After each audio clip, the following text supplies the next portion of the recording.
Hey guys, welcome back to my YouTube channel. और अभी तक आपने अगर मेरे एजुकेशनल वीडियो के चैनल को सब्सक्राइब नहीं किया है तो जल्दी से सर नीचे रेड कलर का बटन है, उसको देखकर उसको दबाएं और सब्सक्राइब कर लें और एजुकेशनल वर्ल्ड में जुड़ जाए। तो आइए, क्लास 10th की परीक्षा बहुत जल्द होने वाली है। मैं झारखंड बोर्ड के बच्चों के लिए बतला रहा हूँ, लेकिन इसका लाभ आप देश के सभी को ने, चाहे आप जहाँ के भी जिस राज्य के वासी हो, आप इससे लाभान्वित हो सकते हैं। तो आइए, सबसे पहले बिना देर किए श्रेणी क्रम और पासरों क्रम में जानेंगे।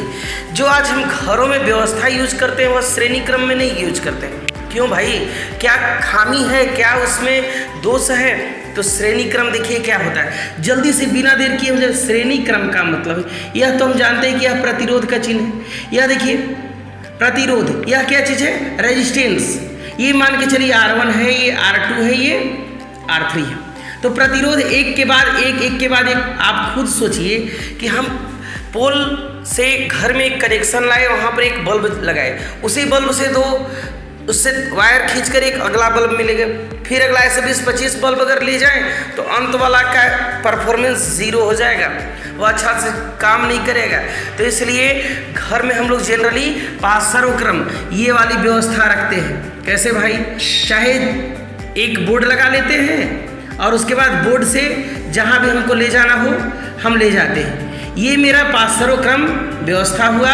और यह हुआ श्रेणी क्रम, मतलब एक के बाद एक, और पासरों क्रम मतलब सभी को बराबर वोल्टेज मिलेगा, चाहे उससे जितना भी उपकरण हो वोल्टेज कम बेसी नहीं होगा।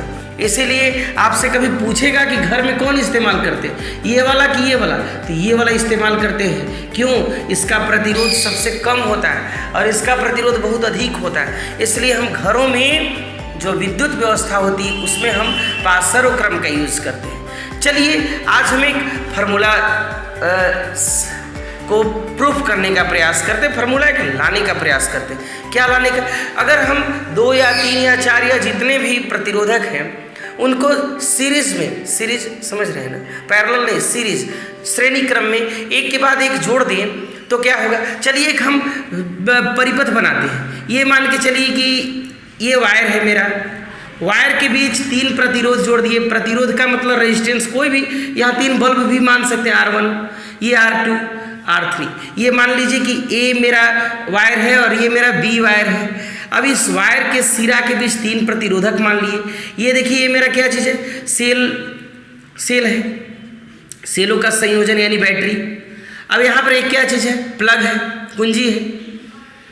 यहाँ पर हम क्या किए कि आपसे कभी पूछेगा कि विद्युत धारा को मापते हैं क्या? ए मीटर से। तो ये ए मीटर जब भी लगता है तो सीरीज में लगता है, और वोल्ट मीटर जब भी लगता है तो पैरेलल में लगता है। ये वोल्ट मीटर यहाँ लगा दिए पैरेलल में, और यहाँ पर क्या लगा दिए? ए मीटर। इधर ये मेरा प्लस हो गया, इधर क्या हो गया? माइनस हो गया। तो 3 प्रतिरोध यहाँ देखिए, हमको इससे आई धारा क्रॉस कर रही है, तो धारा चेंज नहीं हो रहा है, आई धारा ही क्रॉस कर रहा है, आई धारा ही निकल रहा है, बस वोल्टेज अलग अलग हो जा रहा है, विभवांतर V2 और V3। तो हम इसको मान सकते हैं कि माना कि AB तार के सिरों, AB तार के बीच 3 प्रतिरोधक, तीन ही माने हैं, आप और ज़्यादा भी मान सकते हैं, R1, R2 तथा R3 क्रमशः किस क्रम में स्थित है? क्रमशः श्रेणी क्रम में स्थित है, जिससे कितनी धारा प्रवाहित हो रही है? आई धारा प्रवाहित हो रही है। कितनी धारा? आई धारा प्रवाहित हो रही है। धारा बदल रहा है क्या? कहीं धारा नहीं बदल रहा है।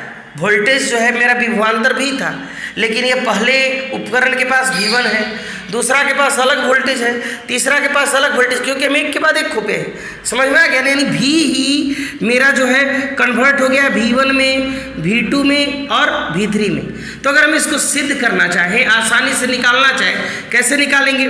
तो इसलिए ओम का नियम, ओम के नियम से हम क्या सीखे? ओम के नियम से क्या सीखे हम भाई? V बराबर IR। तो अगर हम चाहें कि R1 प्रतिरोधक क्या चेंज हो रहा है? विभवांतर चेंज हो रहा है, तो आप विभवांतर निकालिए, यानी V बराबर IR। तो R1 प्रतिरोधक के बीच विभवांतर क्या हो जाएगा मेरा, विभवांतर V1, तो V मने क्या होता है, I तो चेंज नहीं हो रहा, IR1, इसको पहला मान लिए। R2 प्रतिरोधक के बीच विभवांतर V2 IR2, और उसी तरह R3 प्रतिरोधक के बीच विभवांतर V3 यानी IR3, इसको दूसरा मान दिए, इसको क्या मान लिए, तीसरा। अब हम क्या किए कि तीनों को आप जोड़ लीजिए, तीनों को क्या कीजिए, समीकरण 1 जोड़ 2 जोड़ 3, ये क्या क्या हो भाई, V1 जोड़ V2 लेफ्ट लेफ्ट जोड़िए, और V3, उसी तरह IR1 IR2 और IR3, ये तीनों भी ही जो है मेरा V1 V2 और V3 में कन्वर्ट हुआ था, और इधर I को हम कॉमन ले लिए, तो R1 plus R2 plus R3, ये V का मतलब होता है IR, V मने IR, कहाँ से, विभवांतर जो है धारा के समानुपाती होता है ओम के नियम से, यानी बराबर I into R1 plus R2 plus R3, यानी R का मान I समाप्त हो गया, R का मतलब R1 plus R2 plus R3, ये कब जब सीरीज में रहेगा तब, समझ में आ गए।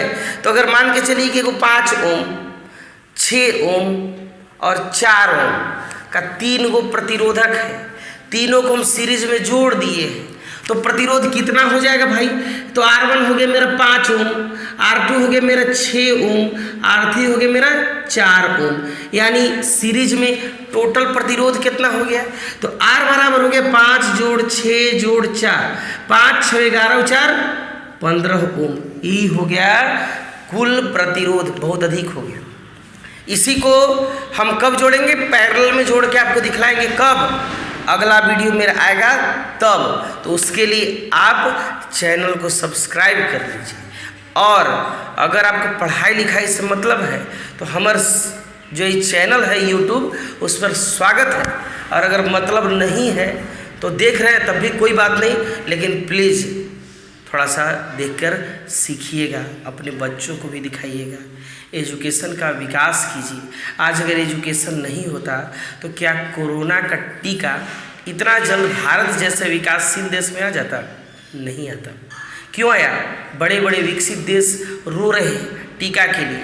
भारत, कल ही समाचार में दिखलाया कि भारत, ये हमारा जो पड़ोसी देश है बांग्लादेश, उसको 20 लाख डोज फ्री में दिया है, सोचिए तो 20 लाख डोज फ्री में दे दिया, तो बनाया तब ना, तो इसलिए बनाया कब, जब हमारे देश में इतने बड़े बड़े वैज्ञानिक हैं तब। तो तकनीक हमारे पास पुरानी है लेकिन जज्बा नया है, तकनीक का भी विकास हो रहा है, और कौन करेंगे, आप करेंगे, हम लोग आपको प्रेरित करेंगे। तो चलिए देश के विकास में योगदान दीजिए, तब तक के लिए धन्यवाद, जय हिंद।